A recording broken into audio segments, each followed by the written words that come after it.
Year after year, we rabbis get to say that the sages of old saw this week's Torah portion and its antagonist, Korach as a demagogue and a populist who used sneaky rhetoric to try and seize power for himself. But even I get tired of repeating that same bit, even though the same Torah portion comes around every year. There's also the back half of the story. Korach accuses Moses of accruing too much power for himself, for Moses does this for his own power. And Moses responds saying this isn't so. And he says, Rav Lachem b'nei Levi, you and your people have enough, Korach. Just because you don't have every little thing that your heart desires doesn't make the situation unjust. It's just this way that we're running the society. God told us to do it this way. Might not be perfect, but it's fair. Fast forward. Next week, Moses famously will get upset with the people when they ask for water, strike the rock, and be banned from entering the land of Israel by God. And then in Deuteronomy, Moses asks God to reconsider, and God says, Rav Lecha. Uses the same word that Moses used against Korach, against Moses. You have enough.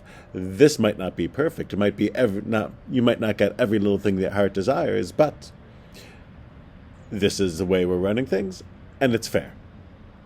The idea is that when you talk to others, the Talmud says, the same language can be used back on you, and the same idea. God says to Moses the same thing that Moses said to Korach.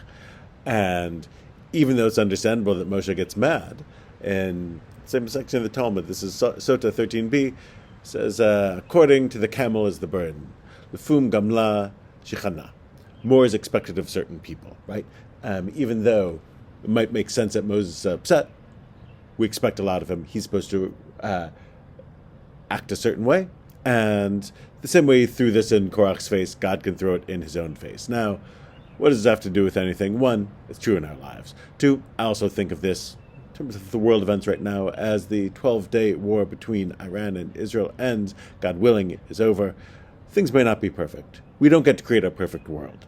Not Korach, not Moses, not the United States, not Jews or Muslims or Christians or Hindus or secular folks or Israelis or Iranians.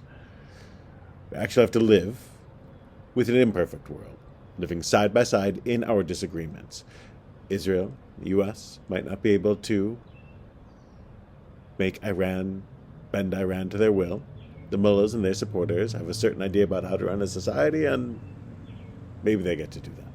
Iran and its allies can run their society that way, but they can't eliminate the people they don't like or threaten to eliminate them. That's part of this the lesson of this last period of time, we hope.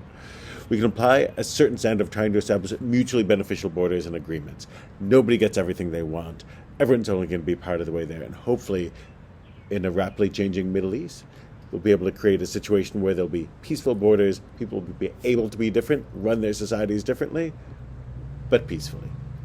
Rav Lachem, as Moses says to Korach, and as God says to Moses, you can be okay with not having everything, and the Torah may even be telling us that that might be the ideal, not to have everything, but to try and find a way to have enough. Shabbat Shalom.